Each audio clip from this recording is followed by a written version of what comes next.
Of the Sacramento Area Sewer District for Wednesday, March 11th, 2026. Madam Clerk, will you please call the roll and establish a quorum? Yes, Mr. Chair. Directors Desmond, Dickinson, Hume. Here. Kaplan. Here. Kennedy. Orozco. Here. Fleckybaum. Rathel. Here. Robles. Here.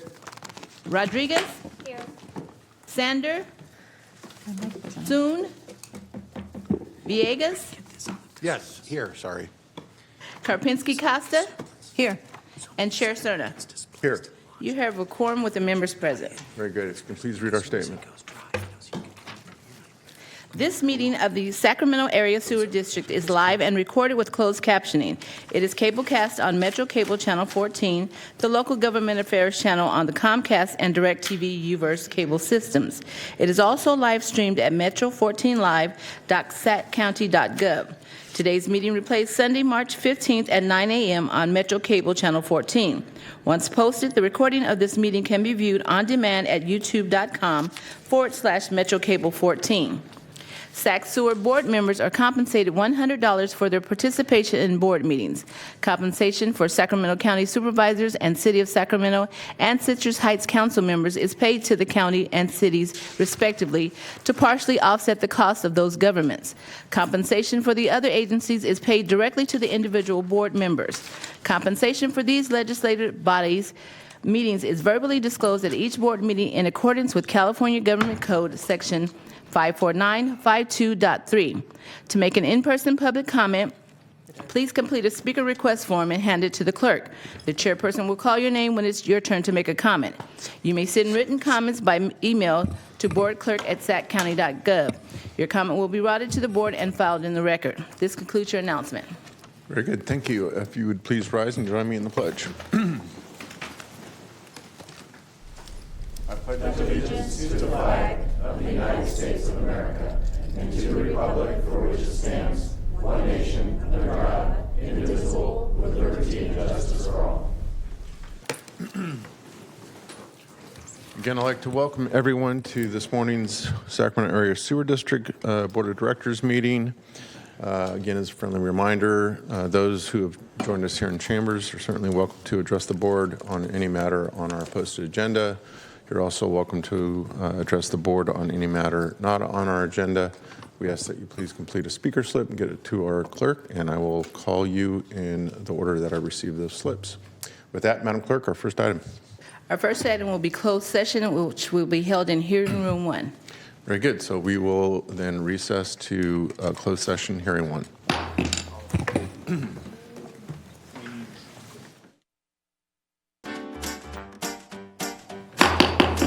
Okay, I'd like to call back to order this meeting of the Sacramento Area Sewer District for Wednesday, March 11th, 2026. Madam Clerk, will you please call the roll and reestablish a quorum?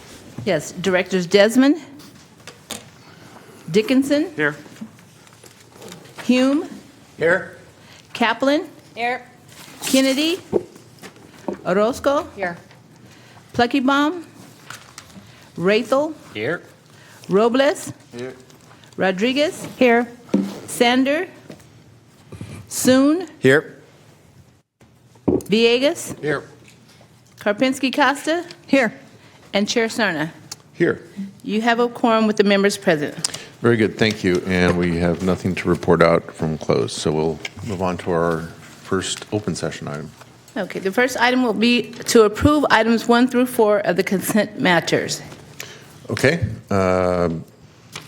Does staff have anything to say about anything on consent? I have some directors in the queue. No. Okay, we'll start with Director Kaplan. Thank you, Chair. I'm just going to abstain on item 4 because of a contribution.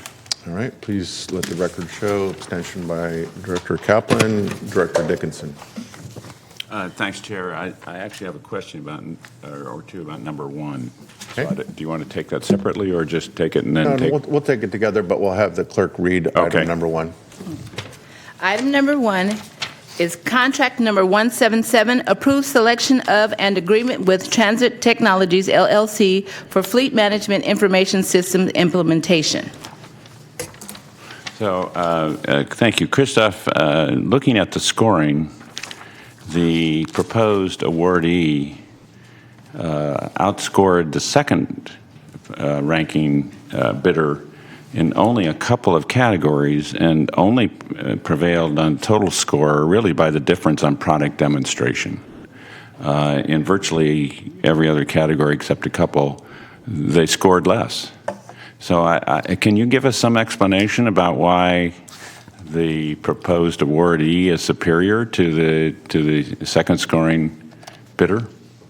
So I guess I would say that a product demonstration is where you actually get to see it in action and see how it works, as opposed to more of a paper analysis before. So that's basically getting to that last step and doing the product demo. Whoever makes it to that last step, then it's up to basically which vendor does the best in that demo. So I agree with what you said. It's pretty close, but I believe that the demo showed that this was the superior firm. So you are then completely confident that they are superior to the second bidder based on the product demonstration, essentially based on the product demonstration.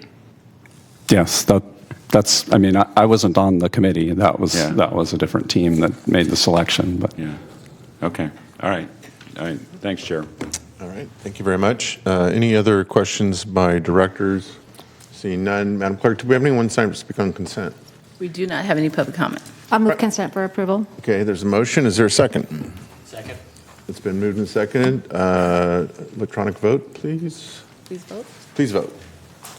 It just acknowledges my recusing on item 4, right? Recusing or abstention? Abstention, sorry. You can vote abstention. put it- Did you? Well, but this is all consent. It's all together, so. It's all together, so Okay. I'm like, what do I need to do? Okay, gotcha. Your motion passes 10-0 with Director Kaplan resuming from this Mr. item. Item Villegas? 4. Yes. Slow on the uptake, are you? Let the record show an affirmative vote by Director Villegas. Not paying attention again. All right, very good. Next item, please. Okay. Your next item is item 5, comments from the public on issues not on the posted agenda. I do not have any speaker slips at this time. Okay, very good. Next item. Okay. And your next item is item 6, miscellaneous district engineer matters. 10 minutes by presenter Christoph Dobson, district engineer. I'm sorry. You don't have to use all 10 minutes. Well, we have a little bit of time for something. So good morning, everyone. Just quickly on meetings, our next meeting will be on April 8th. We will not have the second meeting in March. And then the other thing that may take up to 10 minutes is we have someone to recognize today. Rosemary Clark, our Director of Collection System Operations, is retiring after 35 plus years Cue with the the somber district. music.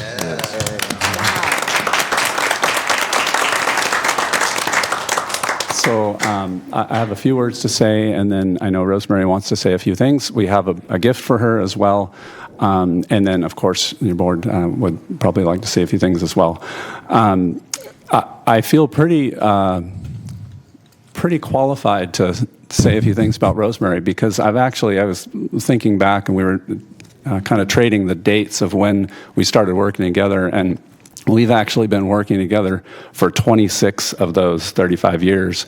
We are either reporting to the same person, so on the same team, or I was her direct supervisor for almost that entire time. So I've gotten to know Rosemary pretty well, and of course, over 35 years, you accomplish a lot, and she has certainly accomplished a lot throughout moving all up through the organization, from an assistant engineer all the way up to the director. But there are two things that that really are just kind of burned into my mind as to who Rosemary is. One of them is that she has a tremendous passion for our mission, the mission to protect public health and the environment, and that's something that she just lives and breathes every day. And then the second thing is her love for the people of our organization, all of her staff. And I was kind of trying to think of an analogy today, and what I came up with is it feels like every day at the end of the day, she kind of puts her arms around the entire organization, all 800 employees, and gives them a big hug. So that's what I think of as far as Rosemary, trying to sum up her career in a little snippet. So with that, I have a gift. We're going to do that first and then give you a chance to share a few words, if that works. That's fine. That's Yeah, fine. all right. This is always the hardest part, is digging up the award.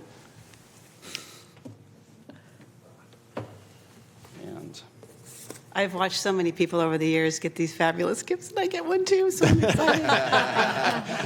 we're going to leave all this here Okay. and go over to the podium so Okay. that we can do that. Thank you. Oh, beautiful.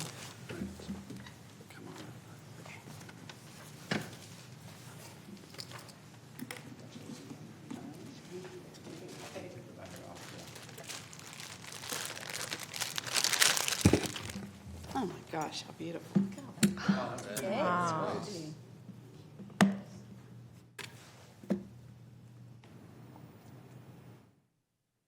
Okay, now another one this way. Okay. I don't want to be in that one. There you go. Excellent. Very nice. All right, 1, 2, 3. Nice. Do you want one in front of the board as well? Can I take one with all of you? Sure. Yeah. You guys can maybe stand up back there. Yeah. Sure. Look like you're benevolent overlords. Are you guys in the center? We all No, are they in we all the have to center? like each other in this picture. Squeeze side to Can side. you handle it? How are you? Look to your left, Christoph. Yeah, There you move go. this way, There you yeah, go. to be centered. One giant step. There you go. One small leap. Same brain. All right. 1, 2, 3. 1, 2, 3. Thank you. Thank you. Yay.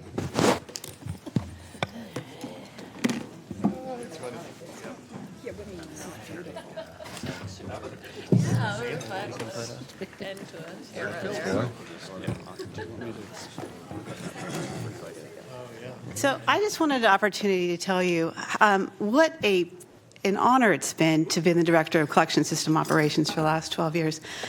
And I am that person. To be able to be part of protecting public health and the environment every day, that gets me through those doors. And it just doesn't get better than that to serve our community.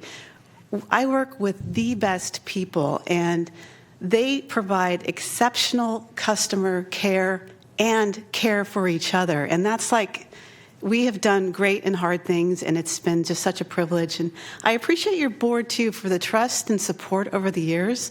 It's palpable, so thank you. And I've been able to provide for my family. You know, it's been a beautiful experience, and I really, really leave with a full and grateful heart. So thank you very much.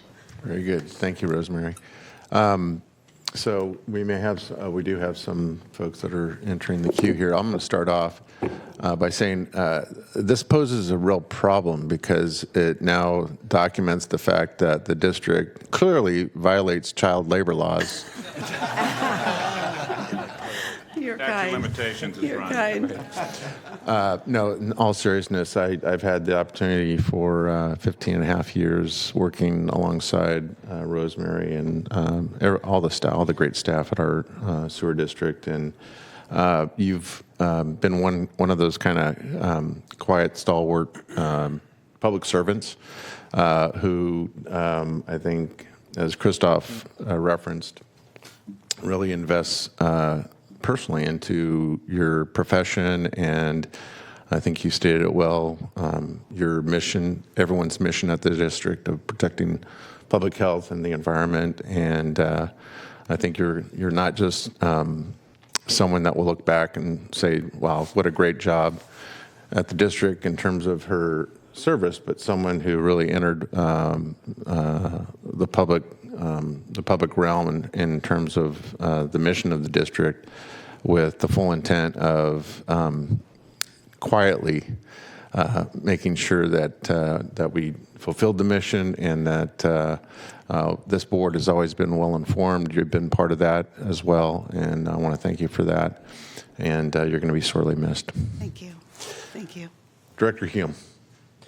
So we just appointed a woman as our director of Department of Waste Management and Recycling. I saw that. And I said, you know, it's rarefied air for anyone to reach that level in their career. It's even more rare for a woman to reach that level in career. It's even more rare for a woman in an industry made up of engineers and roughnecks to reach that level. And so you are remarkable in what you've accomplished. But I just want to echo what Christoph mentioned. You know, you've been a heartbeat away from the district engineer for the entire time Christoph has served. And when we made that decision, that's one of the hardest decisions as a board member I've made sitting on this board, because you each brought such different qualities. If we could have meshed you into one person, we'd have had the ED or, you know, the district engineer that everybody would be jealous of. But your commitment to this agency and your love of the people you serve was evident, and that's something that's special. And so I know that they felt it. They told me they felt it, and it's just it will be sorely missed.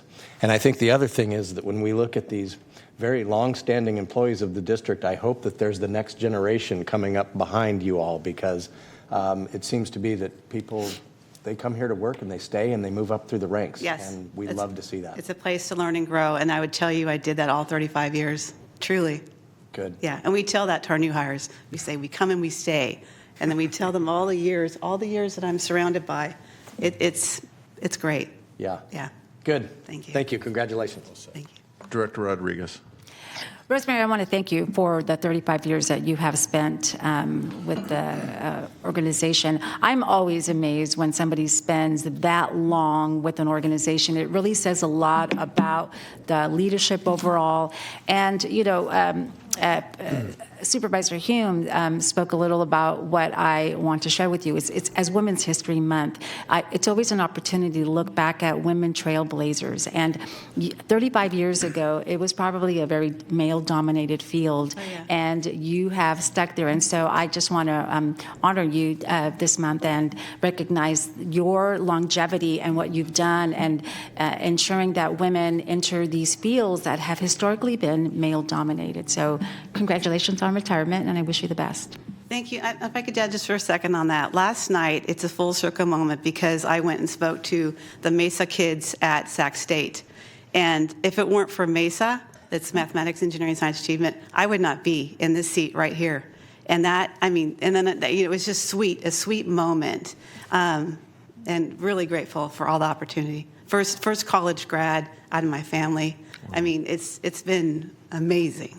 Well, you mentioned Mesa, and my late husband was Mesa. He graduated from Sac State in civil engineering, and I really have a lot of respect for the organization and ensuring that kids get access to the sciences, and Yes, so and math, yeah, good absolutely. information. Thank you. Yeah. Vice Chair Roscoe. Thank you. New title. First off, the comments that I've already, I pressed my button a little too late, because everything that everybody's already said is something that I wished I could have personally relayed to you. By the way, the discourse about Mesa and the programs that really propel us forward, people that aren't traditionally seen in positions such as yours. Yes. I mean, we said it used to be a male-dominated industry. It still is, okay? And so let's be real. You have trailblazed many paths, and there will be a million other potential Rosemary Clarks who will have the opportunity to envision what it looks like to sit in that seat. I think I might be the longest serving woman on this sitting board. It's been 10 years now that I've had the greatest gift of walking in and sitting amongst such giants in this region.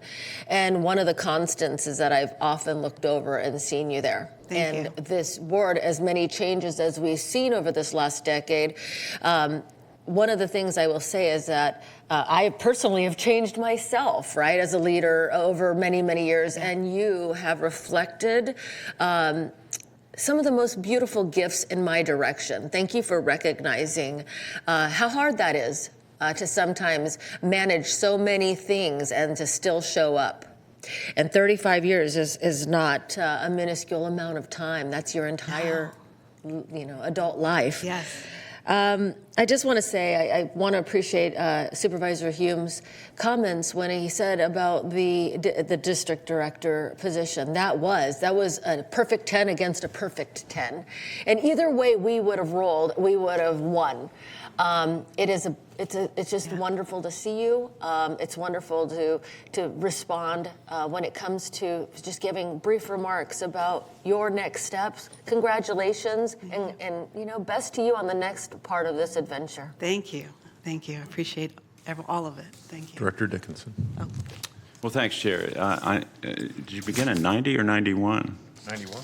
91? 90, yeah, 90. Yeah. I'm just delighted to know that someone's associated with this organization before me. I have to say, though, I think about all those years and all the challenges that the district has faced and has surmounted, all the issues with the regional board, with local issues across the spectrum, and the district has become, I think, without doubt, thanks to your considerable contributions, one of the standard bearers in the industry. And so you have not just a long career to think about with pride, but a roster of accomplishments and achievements that have occurred along the way that will mark this district and your career forever. So thank you very much. Thank you. I appreciate that. It's been one of the funnest things is to have a really strong relationship with our regulator. We are in the same business, and to have them trust us and use us as the setting the bar truly, and having us teach some of their new staff, and it's actually been great. So thank you. Any other comments? Seeing none. Rosemary, again, thank you for your service, and we wish you well in retirement. Thank you. You're quite welcome. All right, very good. Now we can clap. Oh. Thank you.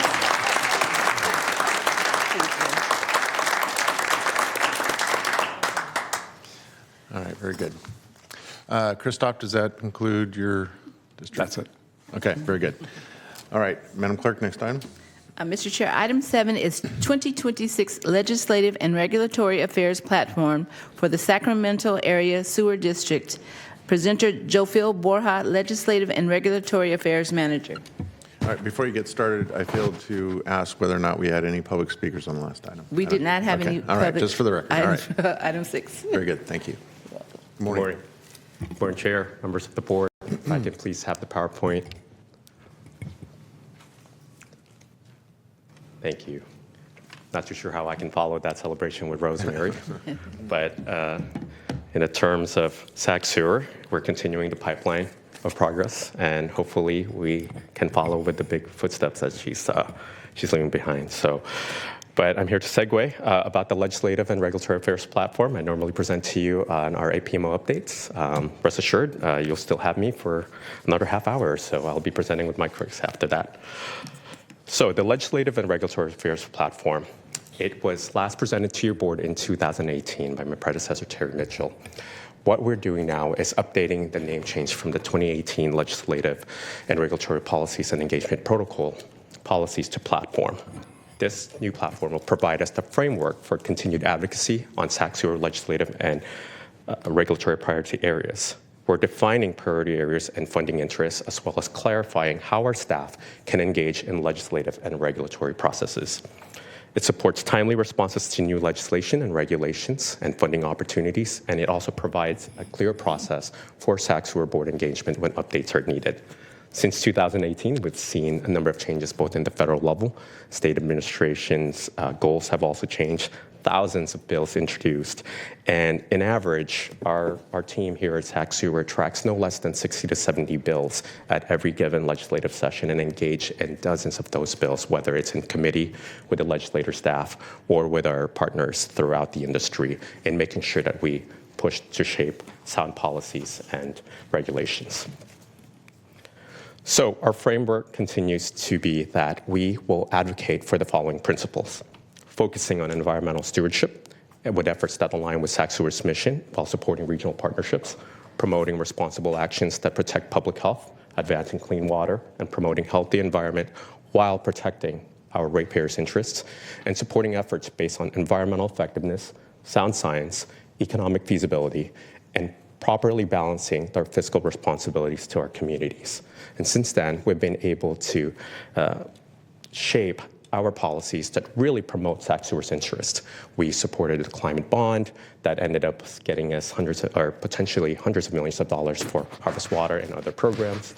And we've been able to engage deeply in the legislature on key things such as PFAS, or at least attempting to ban harmful substances that may enter our sewage system to really protect public health. Our key priority areas have evolved, not really changed, but we've modernized it in 2026. We continue engaging on SacSewer's priority areas, including the Sacramento San Joaquin Delta, contaminants of concern, I mentioned about PFAS and PFOA, water quality and recycled water, sustainability, climate adaptation and resilience, infrastructure funding, and again, balancing ratepayer needs as a special district. And the logos of the different industry or the governmental organizations that you see in your screen right now is just a sample of the folks that we interact and engage on a day-to-day basis, whether it's legislation, policies, technical advisory committees, or regulations that are being promoted or starting the process.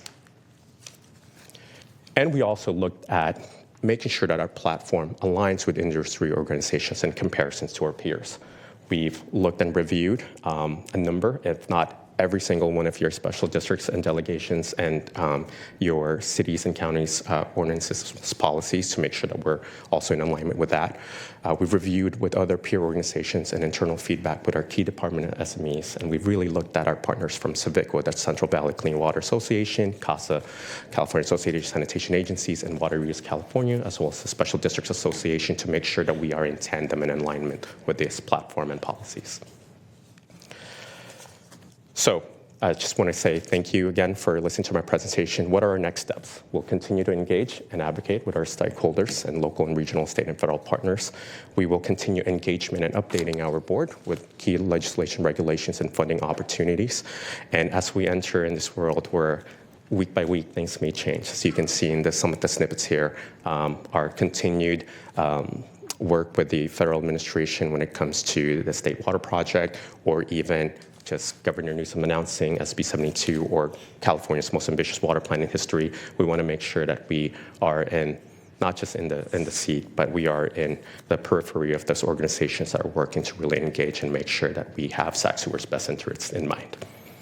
That concludes my presentation. I'm happy to answer any questions, hear your feedback, and thank you again for the time.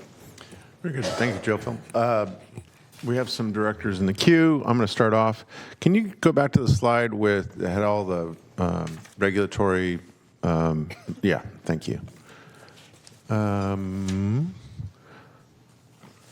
am not seeing the California Air Resources Board, and I understand our wheelhouse primarily is water, but we also are regulated undoubtedly by CARB. So. I assume that we are continuing to keep our thumb on the pulse of what the state is attempting to continually do, rightfully so, which is minimize carbon emissions, and also be mindful through legislation in implementation of that vis-a-vis CARB's actions as it relates to particulate matter and NOx and other air quality agents. So can you briefly say how you're doing that, or maybe I'm wrong, maybe the infrequency of dealing with CARB is not worth mentioning, but any thoughts on that? Actually, you're correct, Chair Serna. It's my apologies that we did not put the CARB logo in there. As part of our team, actually, myself and our senior engineer, Heidi Oriel, she sits as chair of our Air, Clean, and Environment committee at CASA that deals hand in hand with our CARB and our CARB committees. We actually work very closely with our Sacramento Regional Representative, Councilmember Guerra, on a lot of the issues that we work on, very specifically with our Advanced Clean Fleet. As we updated your board last year about our turnovers on the EV vehicles, we sit very closely in those regulatory policy committees to make sure that we, again, advocate what's a proper balance on making sure that we attain, or not just surpass attainment, but really participate as a region in meeting those goals. So you're correct, Chair Sarner.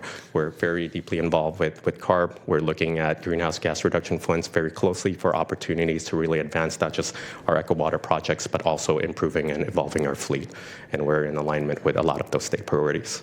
Very good. And even though they're kind of a sister local agency, I think it's also worth mentioning that we certainly have a history and a partnership working with our Sacramento Metropolitan Air Quality Management District as well.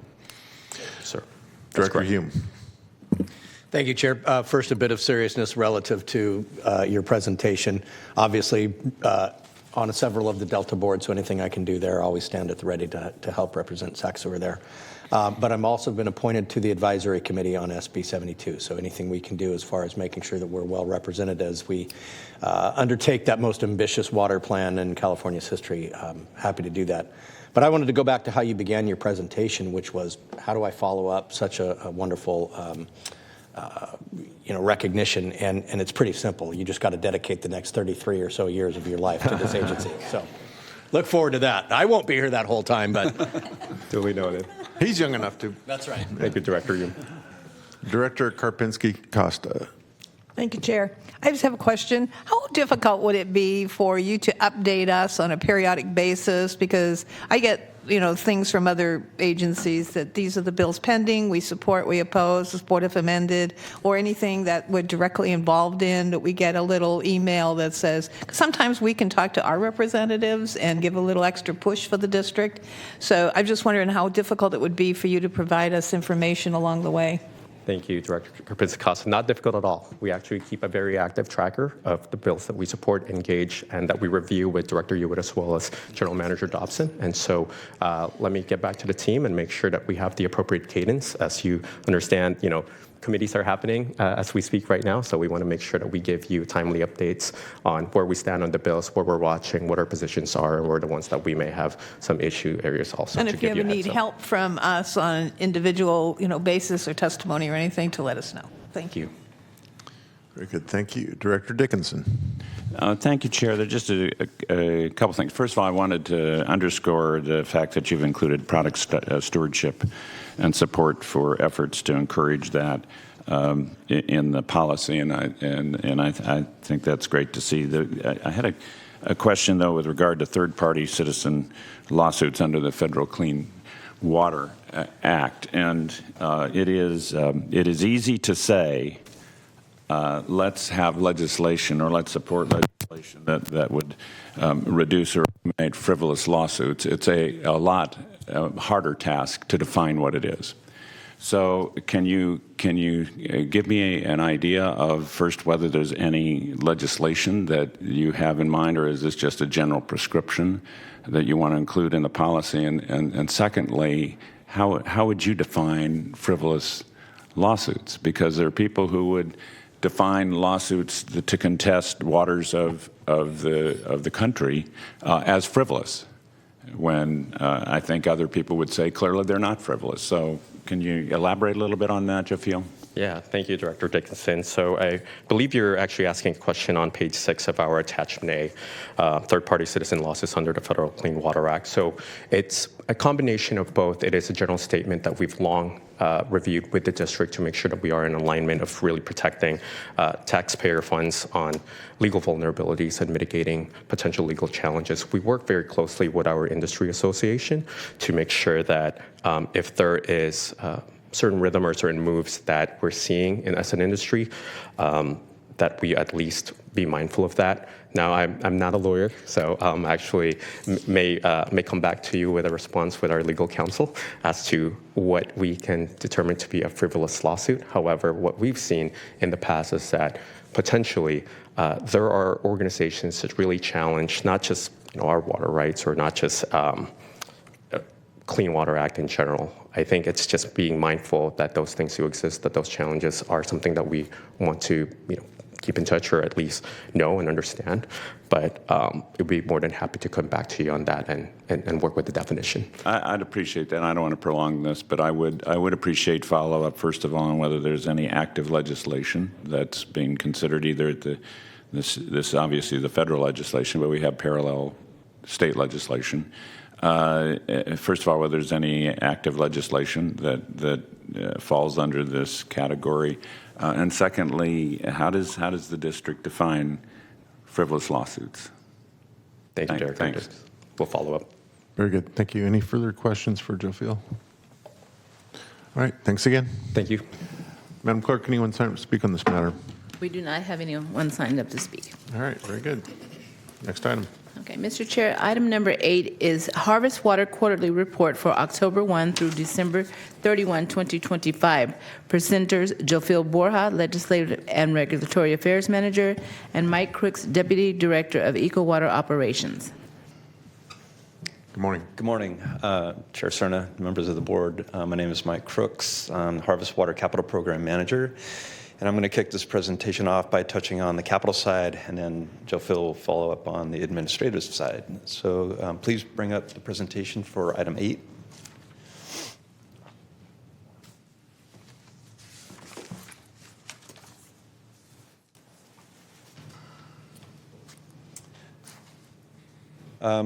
This slide just touches on the topics that we'll discuss real briefly, starting with the capital side.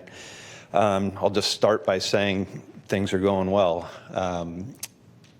We've got 7 active construction contracts right now. 5 of them are pipeline construction contracts. All 5 of them are essentially complete. They're in various stages of closeout, contract closeout. There's still some final improvements that are being constructed as we speak. For instance, this slide represents the fact that all pipelines are in the ground. This slide is an exhibit that shows our alignments of the various pipelines. In the south area where the lines are shaded orange, that's to represent final paving. That final paving activity started last week, and it's ongoing right now, expected to be completed this week, if not today. That's dependent on weather? It'll be done. Everything in front of us looks good in terms of weather. The paving will be done, like I said, hopefully today, if not by the end of the week for sure. Final striping will be put down probably in a couple weeks once the pavement has a chance to cure. How do you feel about that, Director Hume? Greatest day ever. Have you driven down there lately? I have driven on the freshly paved Twin Cities Road. And one of the farmers that lives adjacent to it, I said, "Hey, I just drove on a fresh road in front of your house." He said, "Yeah, they didn't make the lane. They didn't pave it any wider." I said, "Don't worry, they're going to stripe it wider. It'll be okay." Okay. In the northern part of the project in the city of Elk Grove, you can see the line is shaded blue. We still need to do final surfacing of the road. It's micro-surfacing. And then final striping, that's scheduled to occur in May. But again, the pipeline projects are essentially done. So the 2 remaining active projects are the pumping station at the plant and the first phase of on-farm connections. Both of those are progressing. Here's a photo of the pumping station in progress. On the left photo shows the control/electrical building for the pumping station. On the right side, those are what we call the pump cans. Those are basically the vertical cans that the pumps will fit within. And then here's a shot of the overall site. The building, the pump cans kind of in the middle, and then on the far left are the discharge pipes that'll actually connect to the pumps once they show up. Progress is good. We actually received an updated schedule from this contractor at the beginning of the week. Earlier on, the project had been challenged with a number of things, including equipment procurement, quality control issues that caused their schedule to slide several months. They were showing completion in September of 27, which was not great. Their updated schedule as of January, they're now showing completion in April of next year. So they've actually recovered 5 months in schedule, which is really good. Not much to show on the on-farm connections right now. Everything that they're doing is below grade. First phase has 56 sites, and they're probably about 15 to 20% complete. They've done underground construction on maybe roughly 15 to 20 of them, but they're making decent progress, and their progress, I think, will continue and probably accelerate a bit as we get into the drier weather. Construction budget, so just construction dollars themselves. This is a snapshot of where we're at. We've got a construction budget of $323 million. Of that, we've spent almost $234, leaving a balance of almost $90 million in the budget. The table on the bottom is a summary of the change orders for each of the projects. Not going to go through each and every one, but you can see that we're projecting right now at the end of all construction, we'll be looking at a total change order percentage rate of 6.8.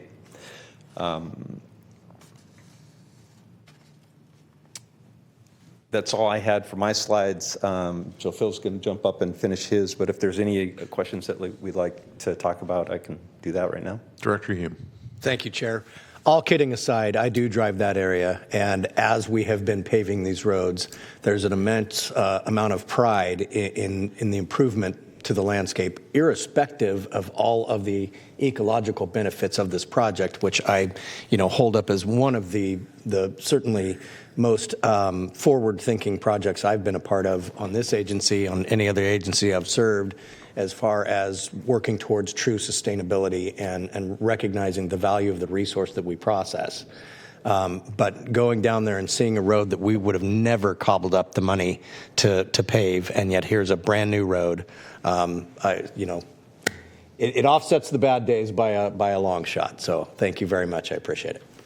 Very good. Thank you, Director Hume. Thank you. Okay.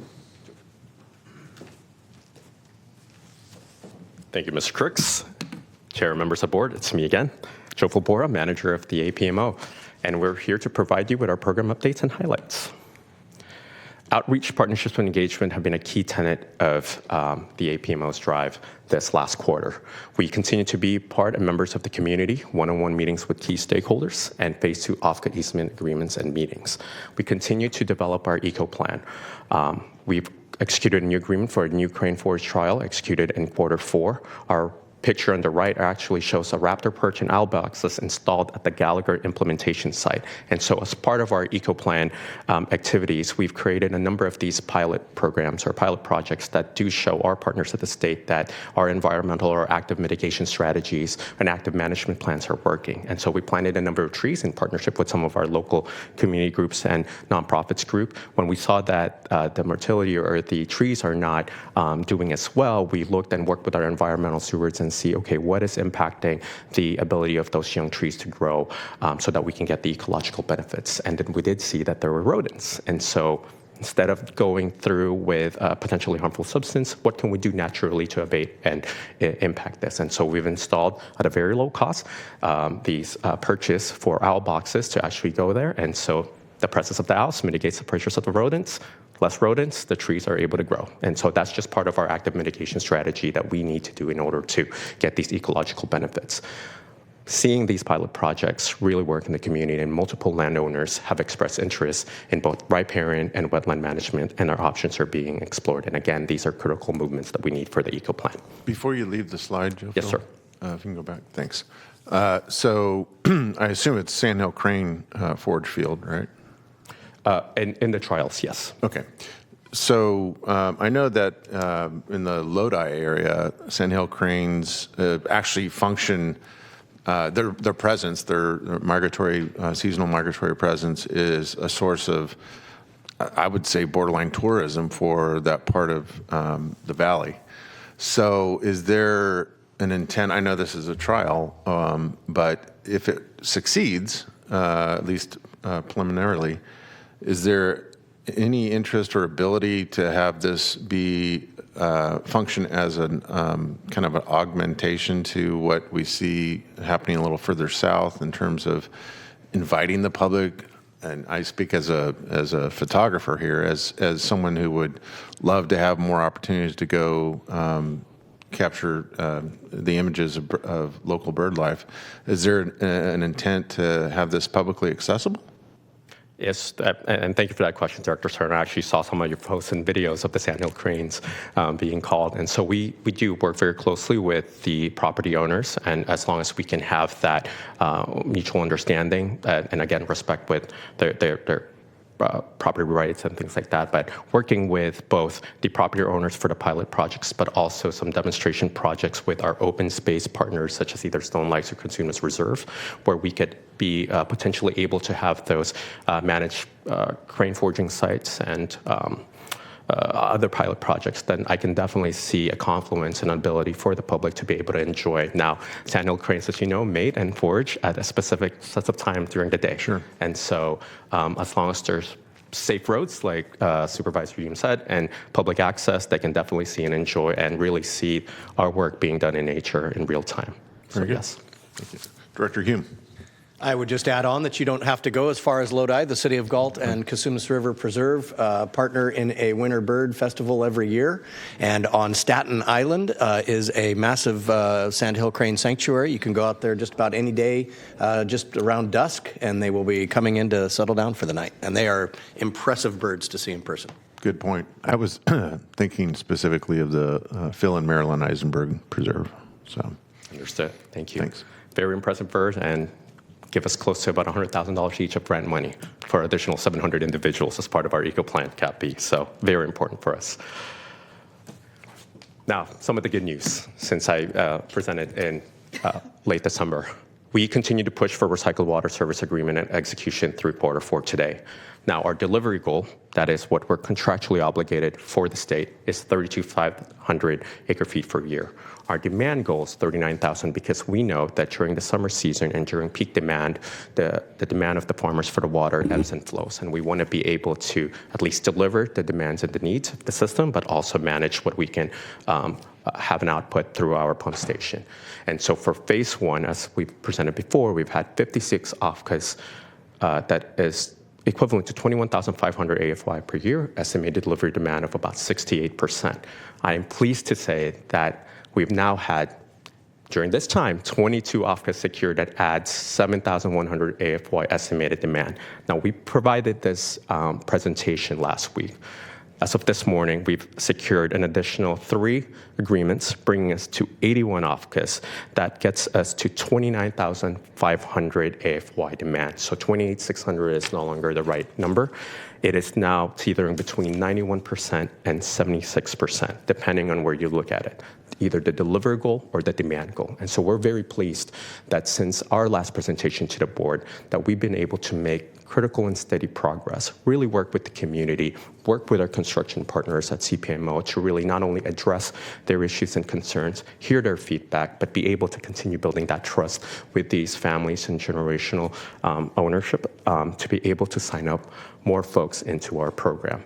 And so on top of that, we still have 9 additional OFCAs closely anticipated between the end of this month, 14 additional being pursued. Within those 9 OFCAs, conservatively, we can present to the board that we would be at a very good place of 102% of deliverable demand or 85% of the demand goal, again, working towards getting that water delivered. So 102%, does that mean that there would be a waiting list? There could potentially, yes, sir.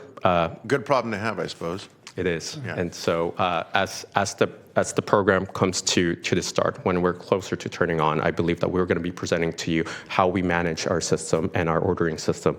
We have a very exciting app, and as well as in development, a lot of things behind the scenes that we work very closely with the farmers as they, set up their demand and order ahead of time for the water. And so your board should anticipate us walking you through how that works, how the community is providing us feedback, and how really that synergizes with their operations. I'm curious, Joe Phil, have we looked at, have you looked at the parcels, the acreage that has in phase 1 and phase 2 thus far that are in Williamson Act contract? Yes, sir. What can you, I know you probably don't have a slide to answer my specific question, but what can you just generally tell us about the overlap between Williamson Act and those that are taking advantage of the project? Great question, sir. So there's a number of those parcels that actually both have the conservation easements, have signed up to the Williamson Act, that fully utilize the water. Some of them that actually use part grazing, some of them use part silage and other crops.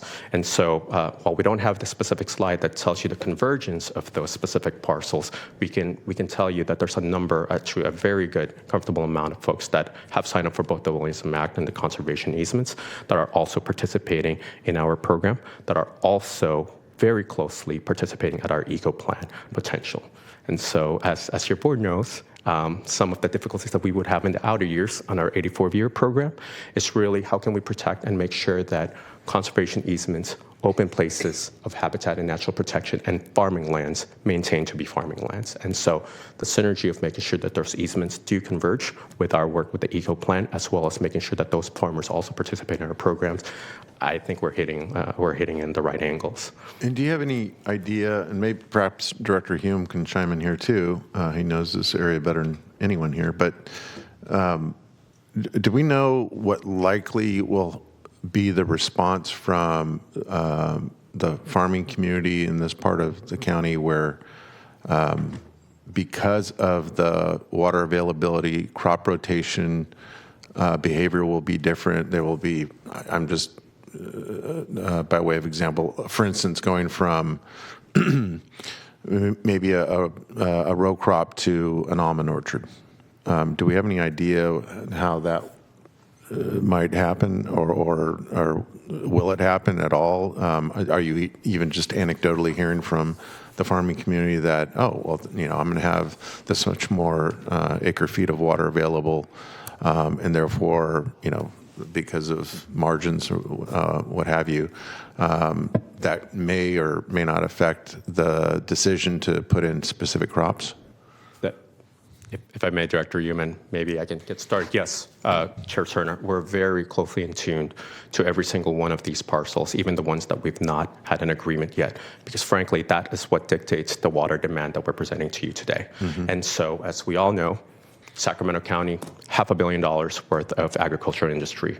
Sometimes certain exports or certain commodities, such as grapes, wine grapes, may have been hit by the market. And so some of our growers and farmers have shifted their business strategy to still align with a crop that could still potentially be able to survive market volatility. Mm-hmm. We've worked very closely with members of not only our stakeholder advisory group, our agricultural advisory committee. We work very closely with Commissioner Flores in making sure that not only do we track these parcels, that we work hand in hand with the actual ownership group and say, what kind of plans are you going to be having to do? What is the transitional period in which you may have your water demand impacted, and what could it be potentially during the years that you would need the water? Because that, again, that ebb and flow corrects directly to the management of the water and the back end from where our pump station or our water facility would be. So you're correct, sir. We do that not just once per year. Actually, we check in with them multiple times just to make sure that we still understand what the crops are. And as part of the board's direction that you had since approved with the post-OFCA irrigation system, we would also know what kinds of drip or irrigation system, even booster pumps that they would be providing in their fields, so that we're adequately not only sizing the system, but working through their demand and anticipating that they need, so that when they're ready to push an app, it's a simplified button, or give us a call, the right time and the right water will be there for their demand and their needs. Very good. Thank you. Thank you. I will... Thank you. Great questions. I really appreciate it. I nerd out about these things, so thank you for giving me the chance to share what we're doing at the APMO team. We're still working very closely in groundwater monitoring. Our water level monitoring at 12 wells, we've included new wells installed in September 2025. Transducers will be installed in new wells in Q1 of 2026. Actually, it's happening as we speak, as the weather's progressing to be welcoming in spring. Our round 2 installations are coming. We plan to construct 8 to 10 wells, mid-2026, weather permitting, and we continue to have discussions with CDFW and very close partnership with SCGA, their new director and their staff, to make sure that our monitoring wells can potentially be used in tandem and in synergy with our folks that are practicing Sigma, and ensuring that our regions are meeting our Sigma qualifications. We are also pleased to share that we had a really good update to the California Water Commission last month. Our team and I presented this this update back in February 18th, we've officially requested our inflationary adjustment for both Prop 1 and Prop 4 regulations. We are working closely with Director Jensen and her staff to potentially be agendized in their April meeting. What does that mean?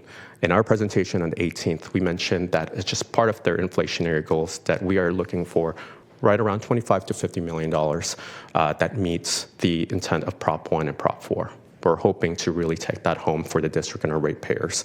We've shared conceptual mechanisms for expanded benefits for new habitats and species, and we continue to coordinate with CWC and CDFW for additional funds. We're going at two pots of fund, same pot of funding, but two different ways. Inflationary adjustment, because as your board knows, we are one of 5 existing projects that have been funded both for Prop 1 and Prop 4, and there's hundreds of millions of dollars that's left for us to potentially compete for. There's inflationary adjustment that's needed per statute and per the regulations, and we presented to them the expanded ability for additional species that have not been covered by our additional Cap Bs to potentially allow us for more, hopefully millions of dollars for our program, really closing the gap of our project. Excuse me, Joe Phil. Director Dickinson? Thanks, Chair. This had actually occurred to me before, but then the chair's comment about 102%, and thinking about this, I see your bullet says request an inflationary adjustment in Prop 1, Prop 4 funding. My question is whether or not there's any aspect of the project that includes water banking or groundwater maintenance. Thank you, Director Dickinson. There is an aspect of the program that is not maybe directly tied to, per se, the water banking framework. We do participate at the Regional Water Authority and RWA, as well as our SCGA folks. But as your board knows, we're contractually obligated to raise the water tables by a certain amount of feet at a certain amount of years. And so, in a sense, we have to make sure that we meet those Cap B requirements for the amount of water that's left on the table. Okay, but that's to get to sustainability. So I'm really talking about what would go beyond Sigma in terms of getting to sustainability and getting to actually groundwater storage that could be used for whether it's purposes in this basin or potentially outside. I'm just curious whether that's a component at all of the capacity that you're going to create with this project. Thank you, Director Dickinson. I think, Director, you would like to. Good morning, Director Dickinson. I just want to touch on that. So I don't believe there's a direct correlation with the groundwater bank with this here, but what I would say is at a broad level for SacSewer and our water portfolio, that the groundwater banking is definitely going to become an element of that, and a very important aspect of this region as well. So that will be a future. We are evaluating it more. We don't have that all figured out as of today. Thank you, Director Dickinson. Program funding. I believe this is also me. So our WISIP grant reimbursements and funding. So currently our WISIP award is a hair shy over $365 million. We're working to secure additional funding through WISIP. And again, as I mentioned, we've asked the Water Commission for an additional inflation adjustments for existing public benefits. And we're working with both Fish and Wildlife and CWC to identify expanded and or additional ecosystem benefits to qualify for additional funding. That would essentially require us to potentially open up or make an amendment to our Cap B's additional requirements, therefore additional opportunities for us to close that funding gap. The pie chart that you see on the right side at the light green or lime colored remaining to be invoiced is $158 million. The funds received by check, and we do see this check. Sometimes I frame them myself, but it goes to our Director of Finance, here under $145 million, and invoices to be submitted, $63 million. And we work very closely with the Water Commission and their staff to make sure that all of those invoices are adequately processed. Another exciting thing, additional grants in process. Our federal wing grant that we've received thanks to our recycled water team is close to $30 million.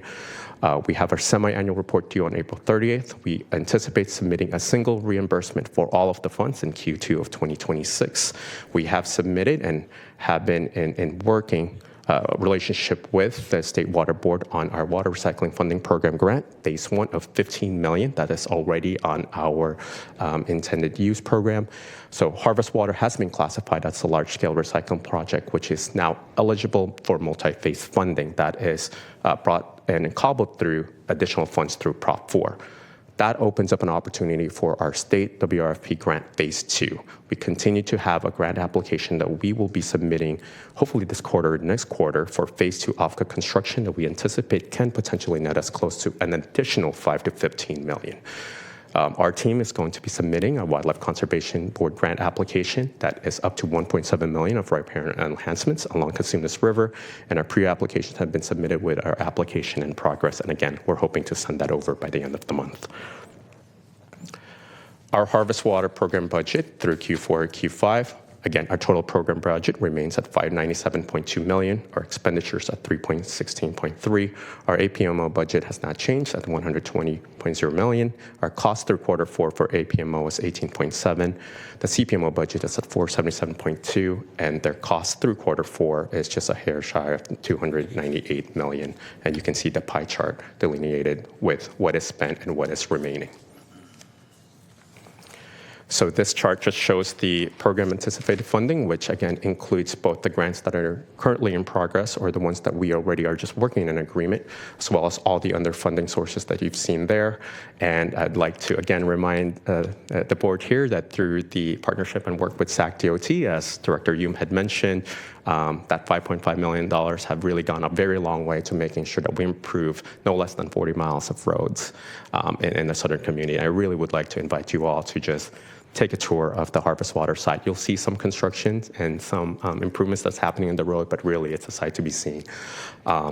Again, all of the potential funding to date, our total program budget, our funding gap at 180.9, that is, again, does not include all of the things that my team and our team here at SacSewer is continuing to work on day in, day out to make sure to close that 181 million.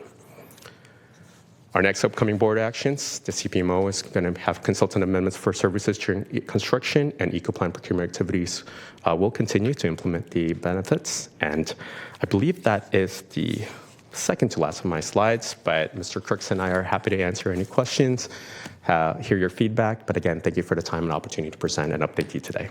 Thanks, Jeffel. Any questions for staff? All right, seeing none. Good job. Thank you. Madam Clerk, do we have anyone signed up to speak on this matter? We do not have anyone signed up for public comment. All right. Next item, please. Mr. Chair, item number 9 is miscellaneous board member matters. Board members' discussion of issues for further future consideration and points of note on communications received and filed. Thank you all. All right, very good. Any directors have any items to make note of? Seeing none. All right. We have, I believe, in our materials, communications received and filed. So if there is no further business before this board, we stand adjourned.